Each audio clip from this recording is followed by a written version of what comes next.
Welcome to The Lock Shop with Nielsen and Hustler, powered by Coolbet Canada.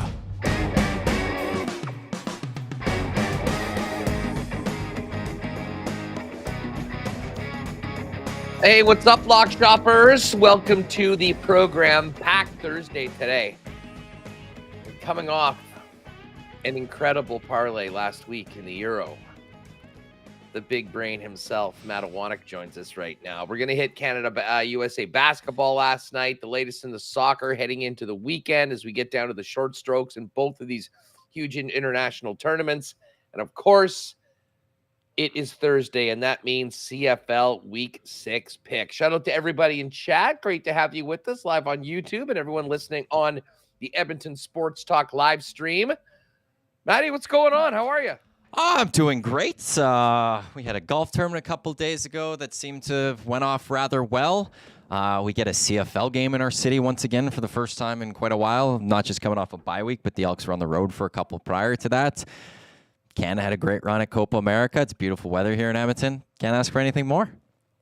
Yeah, it's good times. And listen, I mean, first off, quick victory lap for you. I mean, I know it just sort of turned out. You said what you had on your bracket.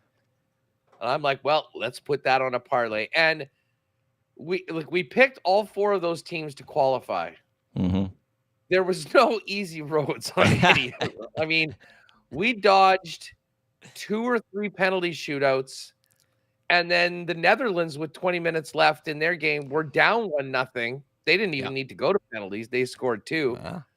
But that was an absolute beauty at plus 675. So we may have to revisit some selections and see what you think what's going to happen in the final of both tournaments and the 3-4 games. It's been a lot of fun for soccer fans, though, especially Canadian soccer fans. Well, and also I will say that gloating a bit more here, you text me prior to the Uruguay match in Brazil and said which way was I leaning, and I said on the Lock Shop on the Thursday, but I said I do like Uruguay, and they went out and took out Brazil in that one, so helped you with that one as well. So I don't know, there was a bit of a roll I was on when it came to the soccer, and the Iwanyk Big Brain Special, which you ultimately created on my behalf, worked out for all of us, and anyone that jumped on board, it worked out for you as well. But it's a little bittersweet because I just love watching the summer tournaments when we get it every 2 years. Euros, Copa this year, just how it's all day of soccer. And now we're down to 2 matches left. That's it. Well, 3 matches. Sorry, 3 matches left. I was completely just throwing the Copa America final away. But we got the third place match for Canada on Saturday. And then we got a Euro final and a Copa final on Sunday. And then, the international tournaments are over. And for Canada, unless Canada, U.S., and Mexico all come with strong teams at the Gold Cup next summer, which historically they don't, but maybe they will because it's the last one before the World Cup, we don't see Canada really in that big game until Toronto next in 2026 for the World Cup. Hey, there's a friendly scheduled between Canada and the States in early September. And Mexico. They have a friendly against Mexico and the U.S. in early September. Okay. Yeah. I'm most focused on the U.S. game, but I can't stand the Mexican team either. So that's fine. That's fine. We're getting rivals. Are we going to see, how close is that team in September to what we've seen in the Copa? It's part of the international windows of FIFA during World Club Soccer. So all the big players, they go to their nations. The thing is, though, it's still a friendly, though. And as much as Canada, U.S. will want to beat each other, as much as U.S. and Mexico want to beat each other, in the end, it's still not actually for anything. And to me, there's always you're never gonna see everything kind of. There's just that importance of it isn't just fully gonna be there. But I think we're gonna see a lot of those 3 nations playing against each other over the next little while, because while those 3 don't have World Cup qualifying, the rest of the world. Well, South America's already done it, but the rest of the world's starting World Cup qualifying. That it's going to be, I feel like, a really difficult for Canada to try to book a friendly against a different nation, because they'll be busy in the international windows playing in their World Cup qualifying anyways. So wait a second.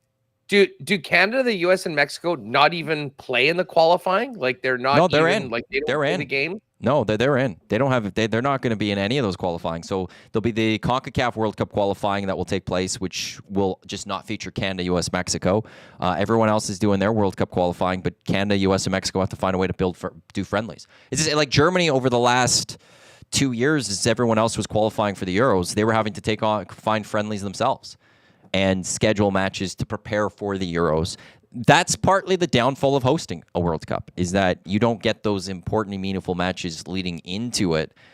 You have to rely on the friendlies leading into it. And yeah, there's one that you're already in, but two, are you getting the best preparation as you head into it? That's the thing for Canada next 2 years. And that's why I think like U.S., Mexico, as I said, they usually send a B team to the Gold Cup. I wonder if next year when the Gold Cup comes, if they all look at it and go, we need to send our A team because this is our prep for 2026. Well, listen, the landscape of CONCACAF has changed over the last 2 years. I mean, Canada are the kings of CONCACAF. We won the World qualifying. We were the team in the semifinal. We're the team that's playing on the weekend. So I will say this. I would imagine that come a couple months in September when these friendlies are played, we're going to see Mexican and American squads that desperately want to make a statement against Canada, because Canada isn't just the pushover that they could play their B-sides against in the past. Canada has proven to be the real deal. Well, the one thing, though, on that I will just say is even if they beat us, we'll just say that doesn't matter. It's a friendly. Yeah. Beat us when it matters, Mexico and U.S. Beat us when it matters. I love those matchups, though. I mean, there are the biggest rivals of Canada, the team that they have been chasing for a number of years, and now we're in this spot. Listen, before we get to the weekend, I'm sure you saw the incident at the end of the semifinal last night between Colombia and Uruguay. That got ugly. Was it Darwin Nunez, who plays, I believe, on Liverpool, was right in the middle of it. The number of Uruguay players into the stands, shades of Mike Milbury or Ron Artest and Steven Jackson. As it pertains to the third place game, I would imagine that there'll be some significant suspensions coming up to a number of players on the Uruguay squad. Yeah, I would think. I don't see how Nunez is, or anyone that was in the stands, isn't getting some sort of ban for the next match. Now, look, what happened, I understand why they went into the crowd, because it sounded like Colombian fans were like attacking their families and stuff like that. So naturally, you're going to have that instinct to go defend and protect your family. The only other thing, though, I will say is usually teams don't try too much in the third place match. You see a lot of roster changes. Even Jesse Marsh is talking about doing quite a bit of roster changes going into that, resting. They've played a lot of guys in Canada. Like they've played all the matches here, so trying to get some of the bench guys some playing time. But at the worst case is that takes away at the very least substitutions for Uruguay. So maybe this sets up Canada in a nice spot where we actually could maybe walk away with the third place at Copa America in our first time ever, which wouldn't that be something? Uruguay doesn't finish top three. Brazil doesn't finish top three. U.S. doesn't finish top three. Mexico doesn't finish top three, but Canada might finish top. If that's the case, what an accomplishment for our Canadian men's. And I hope people still focus on this third place match, though. I've seen a lot of people say, Copa America, Canada's out, it's over. No, there's still a match to be played. And if we could say we were the third best team out of 16, that's pretty nice. That the only team that could beat us is the world champs. I'll take that. Yeah, and Argentina is a pretty big favorite against the Colombians. The lines are up now that the semis are finished over at Coolbet. Argentina plus 120, a draw plus 200, Colombia plus 300. As far as, let me ask you about this. The Canada-Uruguay odds are up right now. No surprise, Canada's a big underdog. Uruguay minus 185, a draw plus 325, and Canada plus 550. Do you imagine with the assumed suspensions coming up that line may change? Are we going to get a better number at any point? As we got closer to the Argentina game, the Argentina number the Canada number kept on going up and up and up. It was 10-1. Then it was plus 1050. I think it closed at plus 1125 or so. Might it go the other way because of how Uruguay handles the third place game and some big guys that might not be available? Well, I think it's that second part you said there. If also when CONMEBOL or whoever comes out with suspensions, because there's going to have to be something. Again, I understand the reasoning why they went into the stands, but that doesn't you still can't go into the stands, and there'll have to be some sort of ban, and it would still probably be this next match. The moment you're taking Darwin Nunez out and any of those other players, that should lower the line for Canada, I would say. I don't think you're getting plus 550 at that point. It would have to come down, I would assume a bit. Maybe it's in the plus 400s or something like that. So I don't know if you're going for the straight out win for Canada. I think right now is probably going to be the best odds you're going to get for it. The only fear I would have with that is who fully is coming out for Canada, because scoring goals wasn't exactly the easiest thing for them to do this tournament. Their finish is a big thing they're going to have to work on for 2026. If you're taking out David or, who's going in, like the depth of Canada, there was injuries is one of the reasons, but we saw the depth of Canada. There's a dip once they go to the bench. So depending on the changes Jesse Marsh goes with, I struggle seeing the goals necessarily from Canada in this one. Actually, the under being under 2.5 goals at plus 101. I don't mind that. We can jump on that. We can definitely jump on that. The one thing I'll say about Nunez, and listen, I know immediately the Uruguayans said that they were being, attacked or steamrolled. There hasn't been really any evidence of that from all the videos on it. And the one video that I'm looking at right now is Nunez running from the field at a group of Colombian supporters with a chair ready to throw them, like straight out of WWE. Oh, I didn't see the chair one. Yeah. The chair one. And the funniest thing is like none of them duck at all. It's like they knew he was going to miss. But I mean, the aftermath of this and that, I mean, when you combine the chair, going in there, throwing hands in the stands, as much as they'll have their quote unquote reasons for doing it, I mean, that's a ban that could be. Now, would that just be international play? Like, might a ban actually affect him at his club team, or how does that work? That's a really good question. I have to remember, because I remember Luis Suarez for Uruguay got suspended for biting the Italian Chiellini in 2014 Olympics, which, as an Italian, we got screwed because of that. I want to say he got banned. It impacted his club. I'm just trying to look it up right now if I could find it. Like certain he was suspended for 4 months from all football activities. So I'm assuming that might have been including. Yeah, I think if FIFA comes out and does it, there's a chance it could also be club. I'd have to look into that though fully. Well, we'll find out. I mean, listen, I don't think. Hey, I hope. Hey, he plays for the team. He plays for the team I cheer against. Club wise, how good is he? Like how big? Oh, he's a solid player. Oh, he's a really good player. Yeah, no, Darwin Nunez is a solid player, and Eric's a fan of Liverpool, and I'm a United fan, and I hate Liverpool. So please suspend him. Suspend him for he needs a good suspension, good 3 months to learn his lesson, I would say. Just before we move on, and we can touch on Euro quickly, but Canada, Argentina, how did you see the match? I mean, you mentioned finishing. It just seemed like, Canada, we can hang with these teams. Yeah. The defense is pretty good, although, you make one mistake and Argentina's got it in the back of your net. And we saw that, unfortunately, a couple times. I was so impressed with the way Canada continued to grow throughout the tournament. It's just some of that finishing. And who's number 25 on our team that came in as a late sub? Oh, those are some of the new players that I struggle pronouncing their names or just haven't fully learned them yet. He had two. But, I mean, that header almost went in, his shot. I mean, it wasn't like we weren't getting any opportunities. But just, I mean, overall, the performance of Canada in that matchup against Argentina, it was the same score. Were they better in that game than they were in the opener against in Atlanta? How did you see it? That's a really good question. I feel like they had a bit more chances offensively in the first match than the second match, but I feel like they did play a little bit better defensively in the second match as opposed to the first match. Like that first match, Messi had how many chances, and we saw Crepeau make how many saves out in Atlanta. We didn't see that as much in the last one. It's just they had a couple of opportunities, and the Argentinians capitalized on that in that match. So I was satisfied with what we saw, and I think an Ishmael Kone, who I think started off the tournament a little softer, in the midfield, he had an outstanding match for that last one against Argentina. He really stepped up. So what I look at is that was always going to be a tough match. It was, I wanted to believe in our boys. I wanted us to do it. But Argentina, I think they had it on the broadcast prior to the match that since the last, was it Copa America? Since they lost the Copa America, what was it, 2019 or something like that, they've won more major championship titles than they've lost matches.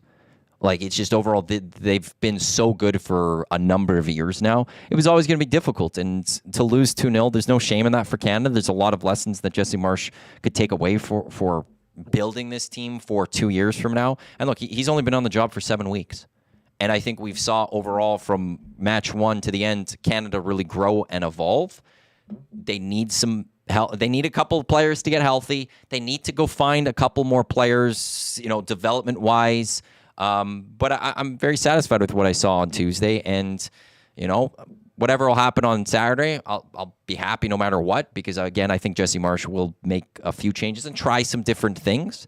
But I think every Canadian should be proud, and what TV numbers we saw for it as well. Like, what was it 6.9 million or something Canadians tuned in for at least some point of that match? Ridiculous. Yeah, more than the Cup final. Yes, with the advertised, and that. I mean, and listen, this was a great Cup final with a Canadian team with incredible star power that went 7. So it just speaks to, I mean, the biggest thing is, and again, I guess we can take shots against TSN because we don't work there anymore. I would love a little bit more commitment from both of our national broadcasters when it comes to our men's and women's national teams, outside of just cherry picking one tournament, going hard on it, and then not mentioning it again for the next 2 years, which is sort of where we're at right now. And everything is so splintered. Like, the Rogers doesn't talk about the CFL ever because TSN has it. I was on the site, Sportsnet site on Sunday, trying to get everything I could on the national team. There was nothing on the entire front page about Canada's win against Venezuela and what was coming up for them. And when I clicked on the soccer section, it was the 8th thing down after a bunch of things on Euro, probably because that's just what they were getting off the wire. Yeah. So, a huge move forward for our team, for our federation.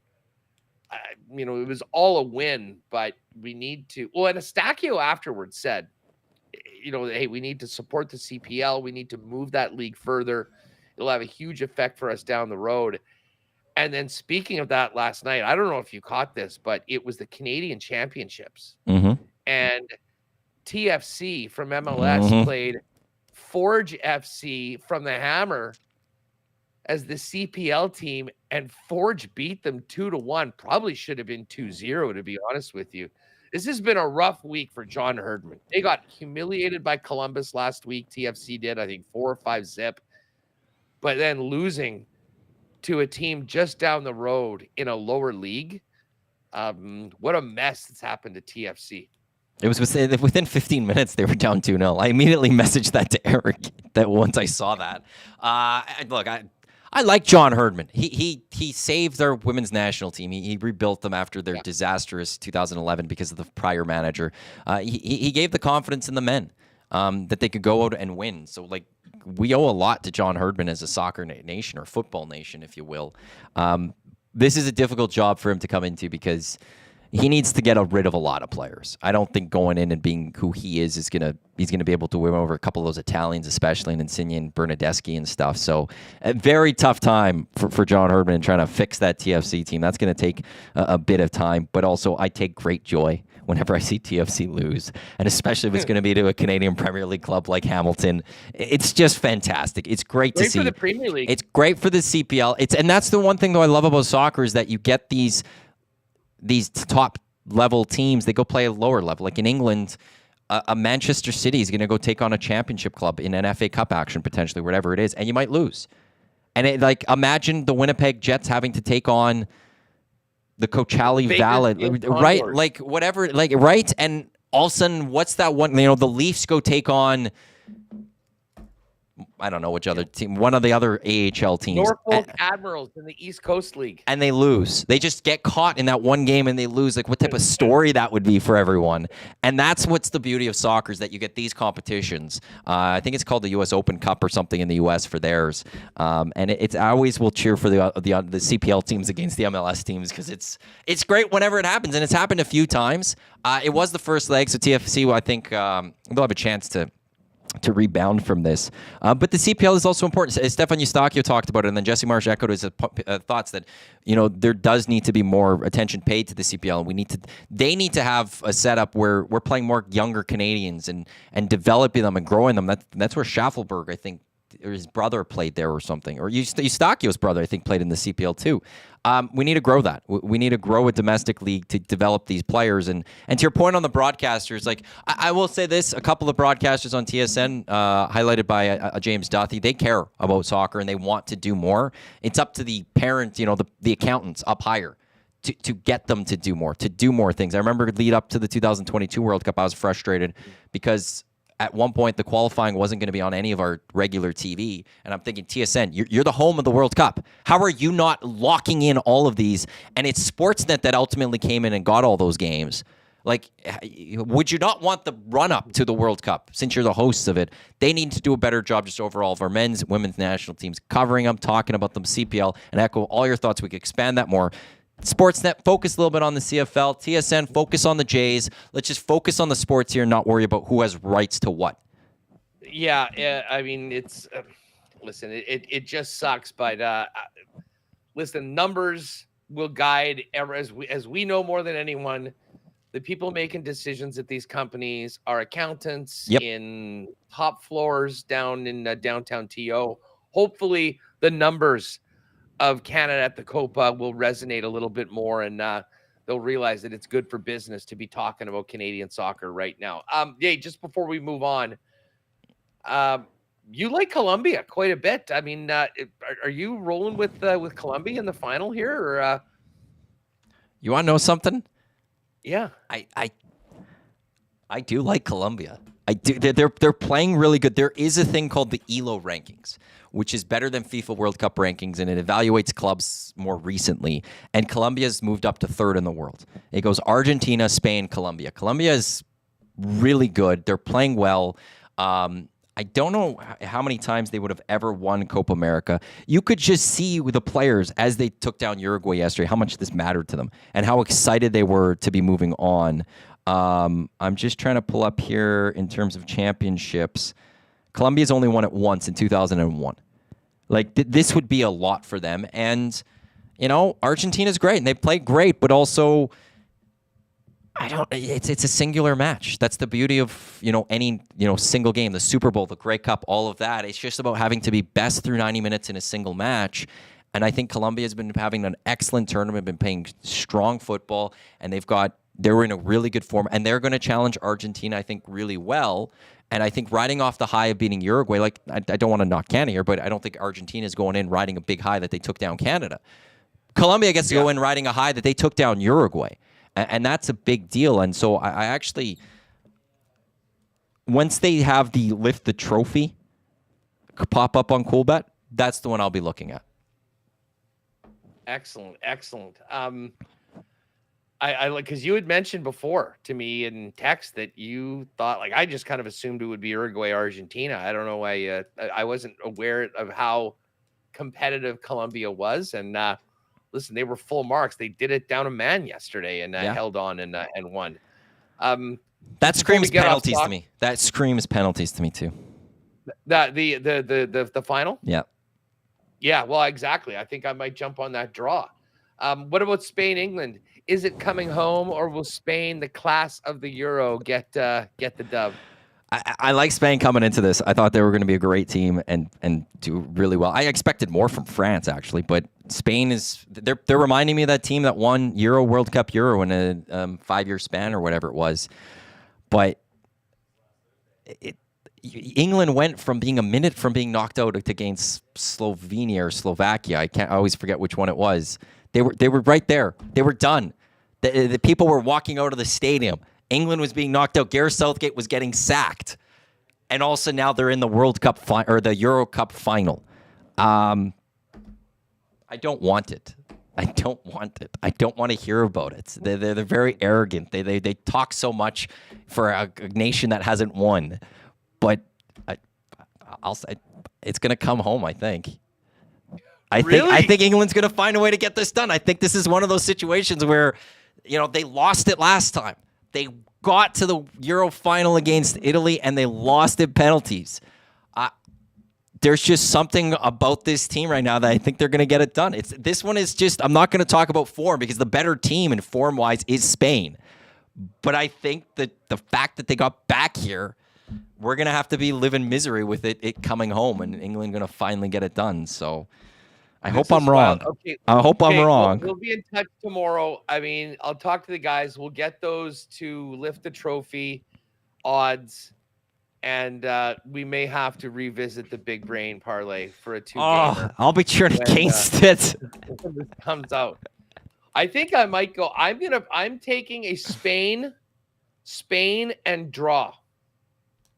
So basically, that's not bad. The draw in Argentina, Colombia is plus 200. Spain's plus 153.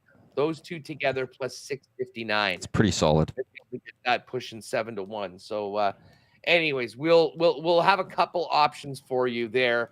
Shout out to everyone in the DGen Den because there is already a DGen Den parlay up. Shout out to Jake and the boys for making that happen. Here's what you got for today, gang. The Cubs to win. Let me just pull up today's MLB. And the Cubs are playing. The Cubs are in Baltimore taking on the Orioles. The over 9 runs plus in the game between the where am I at here? The Astros and the Marlins. And then a couple of CEBL games mixed in. Vancouver Bandits and the Seabears to win. Plus 225. And listen, for folks in Edmonton or Winnipeg, we got CEBL and CFL going on. Edmonton Stingers and Elks to win, plus 200. Bombers and Seabears to win, plus 135. The Rattlers, who the Seabears are playing, lost, I believe, 7 straight right now. They do have Teddy Allen. But anyways, those are both up as well at the Coolbet Exclusives tab. Maddie, we've done the soccer. Just before we get to CFL quickly, what did you think of the Canadian performance last night down in Vegas with our basketball squad? I mean, they're going up against a team that is a minus 500 favorite to win the gold medal. I mean, sort of dream team version, whatever, 6.0. But Canada's no joke. It was unfortunate. They were right there. USA went on a 9-point swing, and that is what really determined the spread. I was loving it. We got them at 12.5. When we did Lock Shop yesterday, it was down to 10 by the time the game went off, but ended up just coming up short. But any takeaways from what you saw early on in this preparation period before things get real in Paris? I actually didn't get to see too much because the power went out in my condo at right before the match. I'm sitting there doing some work, and there was the power. The city power just tripped in our area or something, and somebody had to go fix it. So it was out for an hour and a half or something like that. So I wasn't actually able to fully watch it. Only could follow on Twitter. Basically, the takeaways I've heard: Canada, the size is going to be an issue. Not big enough going to Paris, so that's something they'll have to overcome. And if you don't have the size, you got to be shooting. You got to be making your shots. And Jamal Murray, I think, was a little rusty when it comes to that, but. Exhibition games, when it's not everything on the line, I don't ever like reading into it too much. It's the same thing when I have the friendlies talking about Canada, US, Mexico. It's not fully the same. It's not what really matters. It is going to be Paris. I still think that, Canada, though, is going to be tough. And, I would love to see a Canada-US gold medal championship game out in Paris, or as Tommy wants me to keep saying, Paris, or France. I have to roll the R's and say France. So they are in a tough group, though. That's the only thing. They got the group of depth when it comes to the Olympics, but we're the only nation that has also basically an all NBA team beyond the Americans. So it's not like we're talking about a bunch of bench guys. We're talking about some solid players. So I'm still going to believe in the boys, and I think they could get a lot of damage done, and I think a medal at least.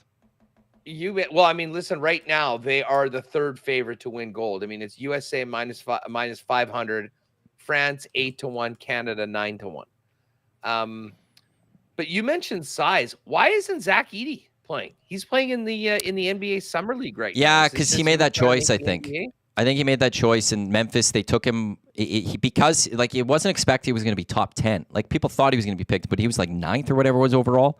And because Memphis took such a high pick on him, it changed things, and it was focus on this is where the NBA comes. It's sometimes you focus too much on the upcoming season as opposed to your country.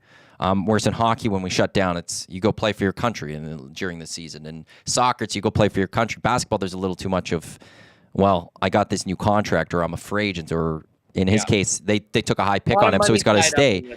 And so that's where we lost out on Zach Edey. That's too bad. He's looked great in the preseason so far as well.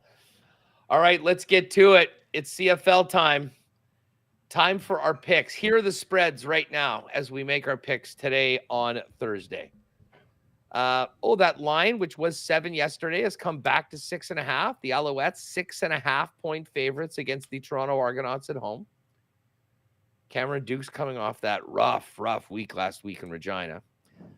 The Bombers are now 5-point favorites against the Calgary Stampeders at home on Friday here in the Peg at Princess Auto Stadium. Game of the week, 4-0 Riders at the 4-1 BC Lions. That opened at 6 or 6.5. It's 7.5. And the Elks, 3.5-point favorites against the Ottawa Redblacks. Let's start it off with tonight's game. Argos, Alouettes. These teams met in Toronto a couple weeks ago. The Alouettes won by 10. Cameron Dukes has had sort of a bit of a back to reality stretch here. And the Alouettes finding ways to win.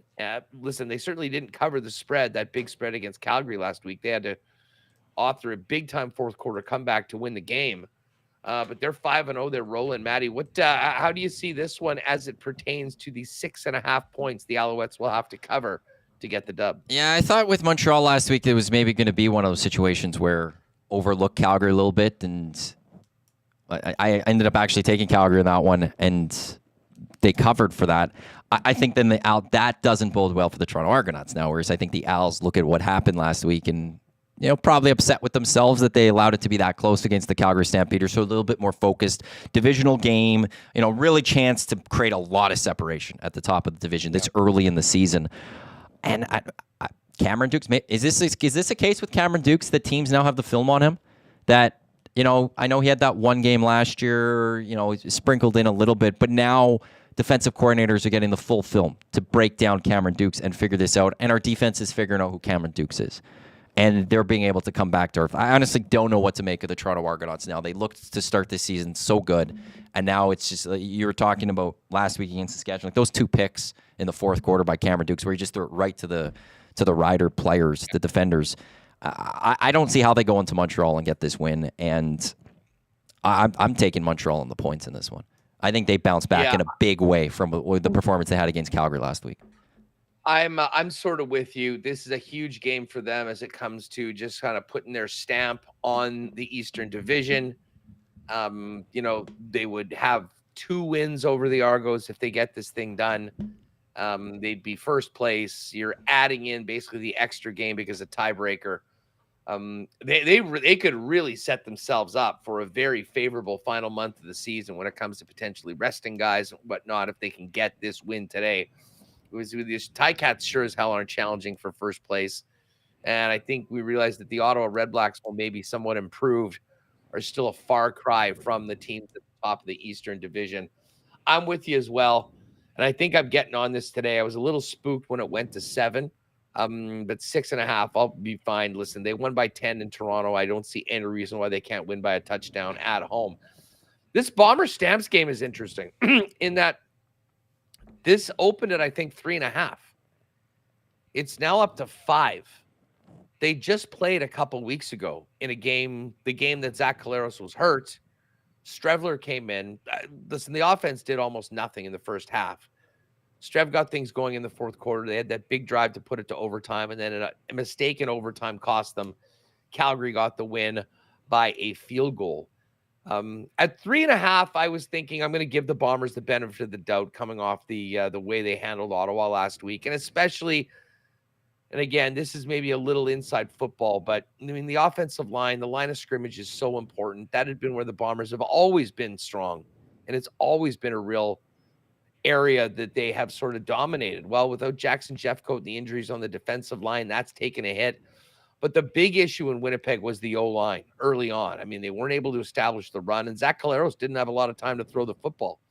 They're coming off far and away their best performance on the line of scrimmage that we've seen so far this season. I mean, that drive in the second quarter, 11 plays, 11 runs for a touchdown. Now, I'm not sure they're going to be able to do that against the Calgary defense, but if they can be better on the line of scrimmage, it puts the Bombers in a much, much better opportunity to make things happen. Listen, they're still going to be without Kenny Lawler and Dalton Schoen, which is over $500,000 of receivers, and that is big. I like the Bombers to win. I'll be honest, I have a tough time laying 5 points on this one. I kind of see a close game the way we saw in Calgary the week before. I think I can stomach a 3.5, but right now at 5, a gun to my head, I think I might take the points with Calgary and still leaning on the Bombers on the money line to win by kind of 3 or 4. See, and I could see the Calgary Stampeders, they had the chance to beat Montreal last week. And what a win that would have been to go out there and get the victory. And they get that loss, that being a little demoralizing. And then you got a Bombers team that gets Zach Collaros back as quarterback. And he got hurt in the first game, but it seems like Brady Olivier is now he's got his game legs under him. And he's back to being the Brady that we expected coming into this season. Last week, he was a bulldozer last week. It was over 160 yards of all-purpose yardage for him. When he's going, losing Schoen and Lawler hurts, but also not having Brady at one point hurt. And now him looking like he's healthy. That is such a difficult thing for defenses to deal with. And does that open up some of the receiving core for Zach Collaros to hit? Does that open up things so that Zach Collaros could go find the receivers like a Drew Wolodarski or whatever to make those plays? And Jake Maier, I don't know how much longer he's going to have as the starting quarterback right now, the Calgary Stampeders, the way he's playing. So 5 is a lot, but I think just adding the fact that how close they were and they lost last week, and now having to be in Winnipeg this week, and then you've got Zach back for the Bombers and Brady looking like his legs are under him now. I probably will take the 5 on the Bombers in this one. Yeah, and listen, I'm most concerned with the Bombers winning the game. The money line is minus 227, bottom line is, with the exception of last week, the Bombers had not been covering any spreads this year. No, I've picked them every time, I think, almost until last week. It's funny. I've been the opposite doing it. I was a little spooked by those numbers early on, and it helped me. But some of these other games. Let's get to the game of the week. Mm-hmm. And this is out of the West Coast. Actually, Dusty won't have this game. I think Rod's going to be doing it. Dusty's doing the game here in the Peg tomorrow. I think that's it. And then the Red Blacks Elks game. You're right. Yes, they're in Edmonton on Saturday.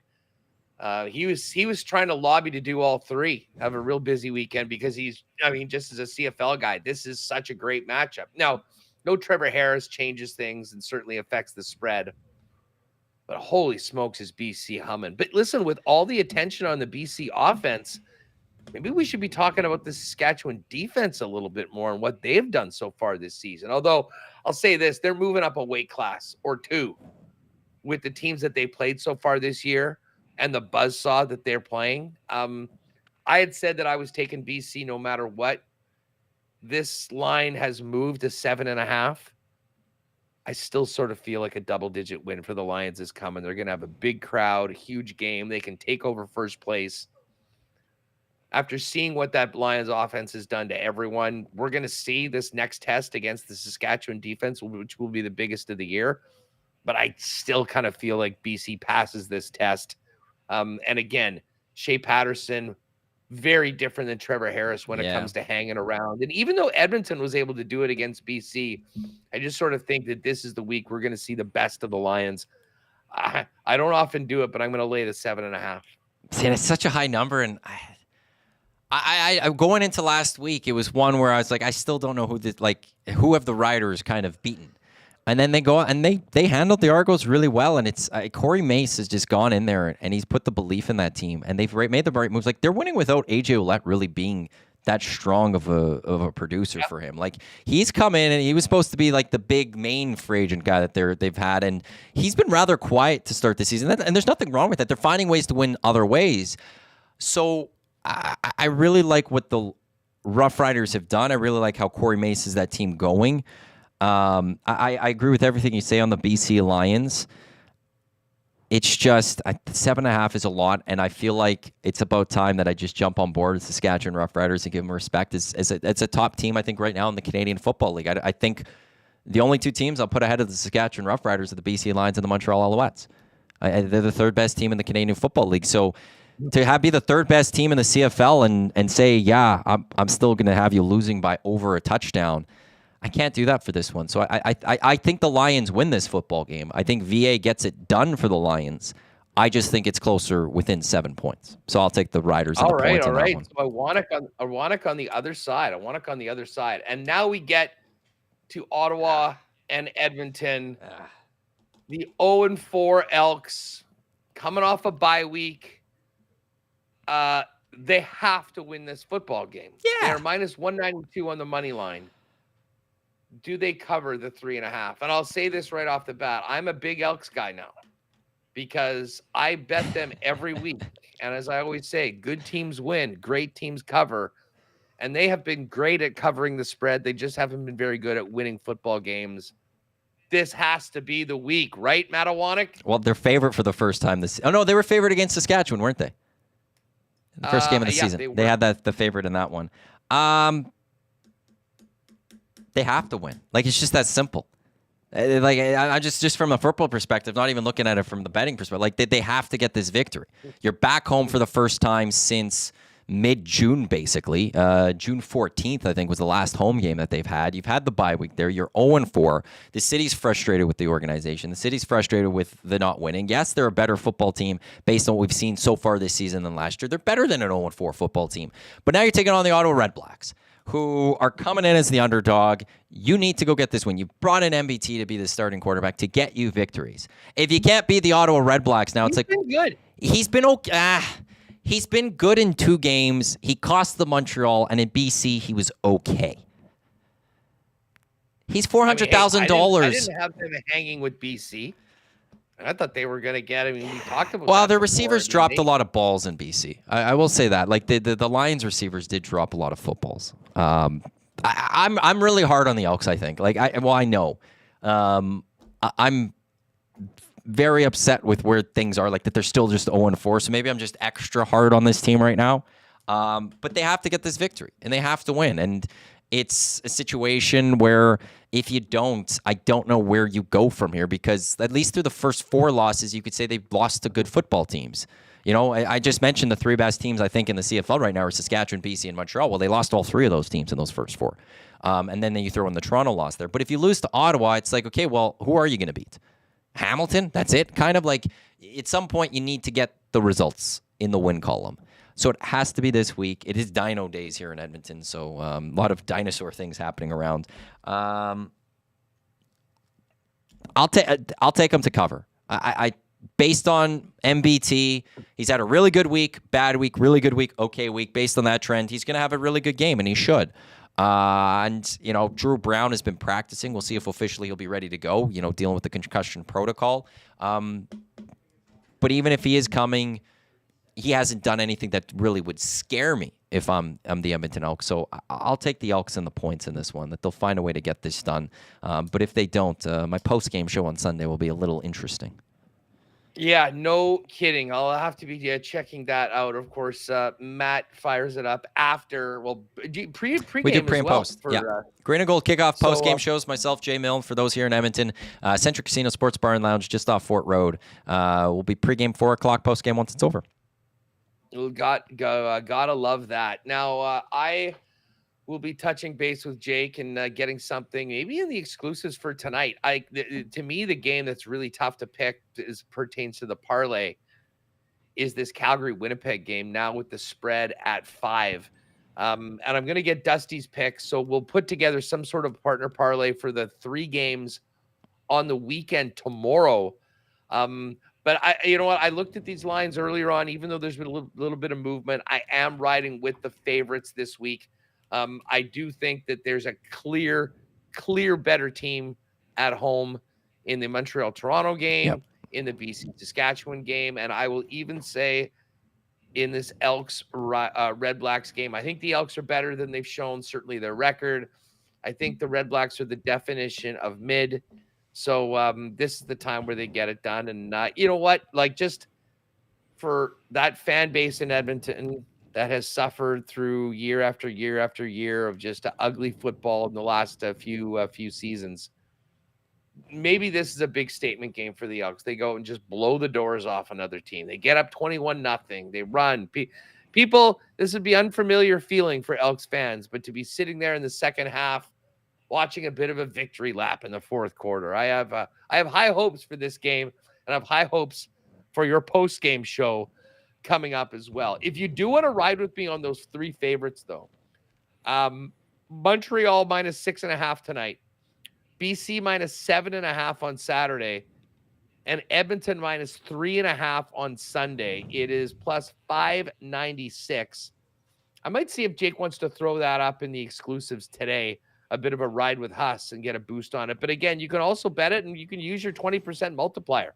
Don't forget, you have one bet per week in the Canadian Football League, whether it's a single wager or a parlay, to add the 20% multiplier.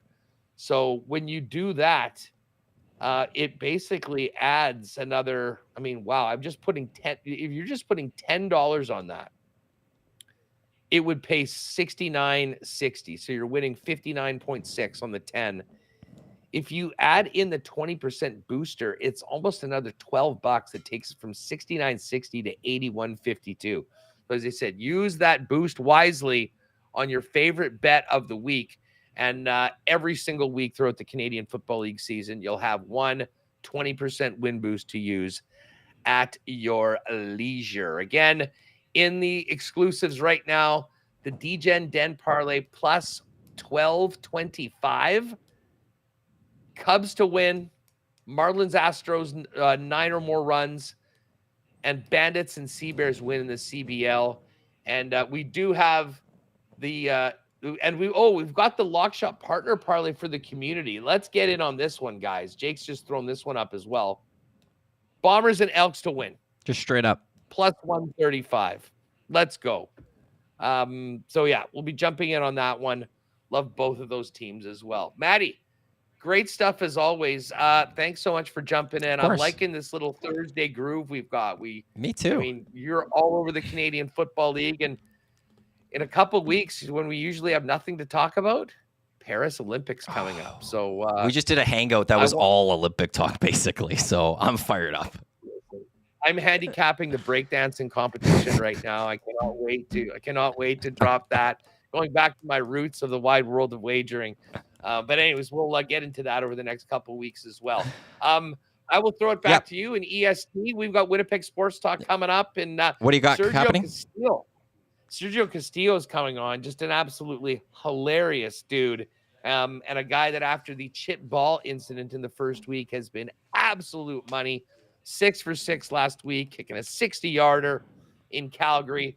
He's coming up. Scott Billick as well, and we'll have some more CFL talk with one of our faves, Marshall Ferguson. Beautiful. Who's going to join us as well. And for you CFL fans, check out over at the Winnipeg Sports Talk YouTube channel the latest edition of CFL 110 with the latest stories from around the league with myself and Jeff Hamilton.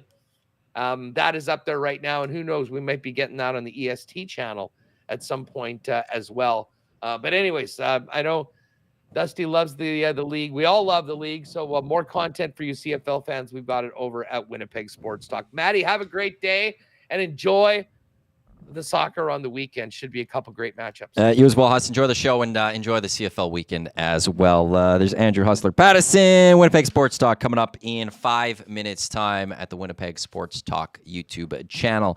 Portions of this hour of the Hangout brought to you by the 2024 Alinka Gretzky Cup, which is coming here to Edmonton this summer. Rogers Place will host the best U18 players in the world from August 5th to the 10th. A 7-game, 14-game ticket packs available right now. AlinkaGretzkyCup.ca. Ticketmaster.ca or Ticketmaster.ca. You're listening to the Lock Shop live on EdmontonSportsTalk.com. Tune in iHeartRadio, as well as those watching on YouTube. Coming up next here on Edmonton Sports Talk, it will be two guys and a goalie. Tom Gazzola will slide into the host chair. Joaquin Gage, Matt Cassian will be on, and they'll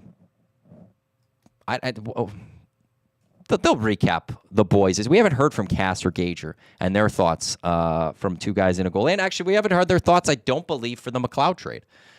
Because there was no two guys and a goalie on Tuesday. So that's coming up here on Edmonton Sports Talk. This was the Lock Shop. I just need to get my mouse working so I can get this all set up. There we go. Like I said, coming up next here, don't go anywhere. It is two guys and a goalie. Gager, Cass, Gazzola. That's coming up on behalf of Huss. I'm Iwanyk. Thanks for tuning in. Talk to you tomorrow.